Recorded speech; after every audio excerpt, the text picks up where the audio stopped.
What's going on, everybody? Tom here with Keto Lifestyle, and today is another weigh-in video for this cut. I'm pretty happy with the progress that I'm making, but time to show you guys what I've done this week.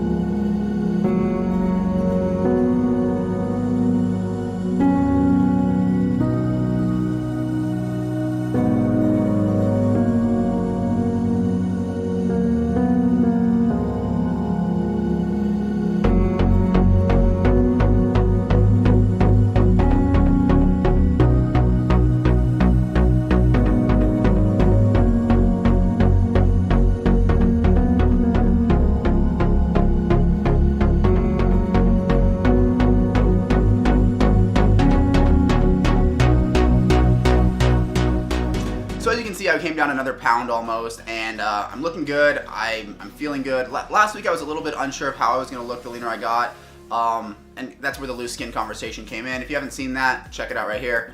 But I'm starting to see abs come through a little bit better, and if you watch that video, you'll definitely see it. My scale, as you saw in there, also says I'm around 16% body fat. So according to that scale, I've lost 2% body fat since the beginning of this cut, which I'm down a little over 20 pounds so far. And just to give you guys a little bit further insight into how my body's working, I'm gonna go and roll a clip of my blood ketones readings.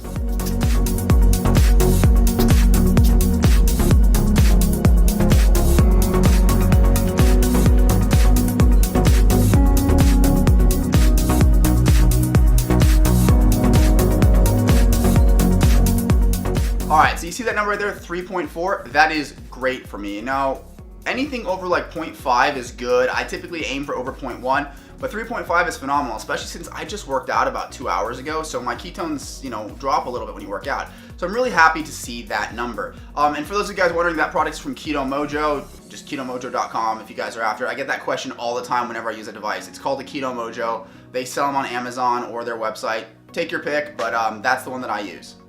So as far as what I did this week, I am still doing pretty much the same thing with regard to exercise. So I'm training abs 3 days a week, I'm doing cardio 2 days a week, and that's in the morning before I go to work. And then in the evenings, there are 4 days a week that I'm doing like heavy weightlifting. As far as the cardio go, I'm still doing around 20 minutes per day, and that burns around 350 calories when I plug in my numbers. But the cardio that I'm actually doing right now is just I'm hopping on a treadmill, I'm cranking the incline up to 15, which is the highest it'll go, and I'm kind of just walking at about 4-mile-an-hour pace. So in about 20 minutes, it's a little over 350 calories, and that's perfect for me. I'm also keeping my calories right in that 1600 to 1650 range. So I have dipped them down a little bit, but as you guys can see, I am losing weight at a reasonable pace. I'm not losing 4 pounds a week, I'm losing 1 to 2, and to me, that is a reasonable pace for weight loss. Anything more than that, you're risking losing too much muscle mass. And speaking of muscle mass, this is the week that I'm actually starting to notice that. I'm noticing my bench is getting a little harder to put up the same kind of weight. My squats, I'm getting a little more sore when I put up the same weight. So I can tell my strength is depleting at this point, and that's to be expected. Anytime you lose weight, you are going to lose some fat.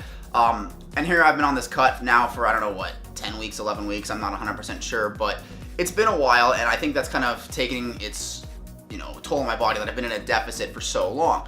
That being said, I'm still able to lift a lot. I've only gone down like 5 pounds on most of my major lifts, which to me, that's great. It's actually one of the benefits of a ketogenic diet is your muscle isn't sacrificed quite as easily, but it does happen a little bit, so bear that in mind. But we're just a few weeks out now. It's June 15th, the end of this thing, so I'm hoping to get down another like 6 or so pounds, maybe 7 pounds. I'd like to be under 205. That would be a fantastic goal. But my original goal, as you guys know, is 205 to 210, and if we hit that, hey, that's great. And I think we're maybe 1 to 2 weeks out from being below 210, to be honest with you. So I've been getting some questions from you guys about my meal timing and when I'm eating, what I'm eating. I'm pretty much eating 1 meal a day, guys. I know that sounds crazy, and it's not strictly 1 meal a day, but what'll typically happen is I will get home from work around 5:30 now, and maybe grab some type of a snack, maybe not. Then I'll head to the gym, and then an hour and a half later, as soon as I'm home, I eat 1,500 calories or whatever I can. I try to get it all in as quickly as possible there once I'm home from the gym, and that puts me about 8 o'clock, so it gives me a couple hours to digest before going to bed. But I'm not spreading them out throughout the day. I typically fast from the moment I wake up until if I have that snack before the gym. If not, it'll be just my big meal, of course. And if for whatever reason I'm not able to fit in all of my macros or calories into that meal because of what we're having that night, then I will make corrections after dinner. So I might let my stomach settle for about an hour or so, and then I'll go ahead and, eat some macadamia nuts or make some pudding or whatever I need to do in order to boost whatever macros I need or hit my calories. Because what I'm not trying to do is to starve myself. That's the mistake that I made in the past, and that's the difference in the approach that I'm taking to this cut, is I'm not just trying to get the calories as low as possible to try to starve muscle off, or starve fat or muscle off of me. That's just not the way I want to do it. I want to keep my calories as high as I possibly can at each stage of it. So when I'm seeing myself plateau, then I'll drop it a little bit. But honestly, this isn't that far down from where I started, guys. I started this thing at 1,900 calories, and that was over 2 months ago. So I've only gone down 250 calories in, a couple months. In my opinion, that's not too quick. My body's still responding to it, so I'm good. The other thing is that number may surprise some of you guys because I am 6'4", but I live a very sedentary life, guys. It's pretty bad. I mean, exercising at the gym is my pretty much only exercise because I work a desk job. I write software.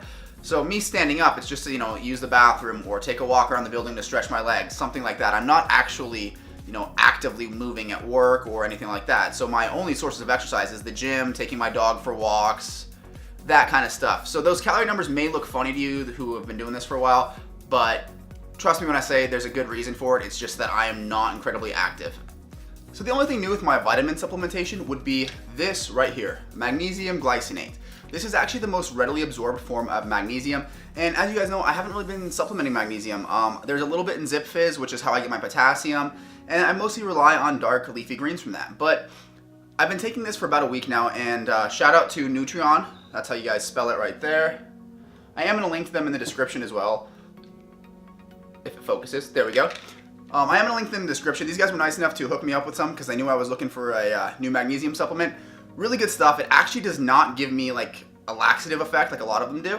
But I think I always kind of underestimated the importance of magnesium. So whether it's from NurtriONN or another company, I think you should all try magnesium supplementation. It's definitely given me a lot more energy. I feel less lethargic, and at this point in my cut, that means a lot. And with that, I'm going to close out the video. If you liked the video, leave it a like. If you have any questions or comments, leave them in the comment section. And if you have not subscribed yet, come on guys, hit that subscribe button. Helps me out a lot. You get to track my progress, and it helps this channel grow and reach more people. But with that, guys, I will see you guys in the next one.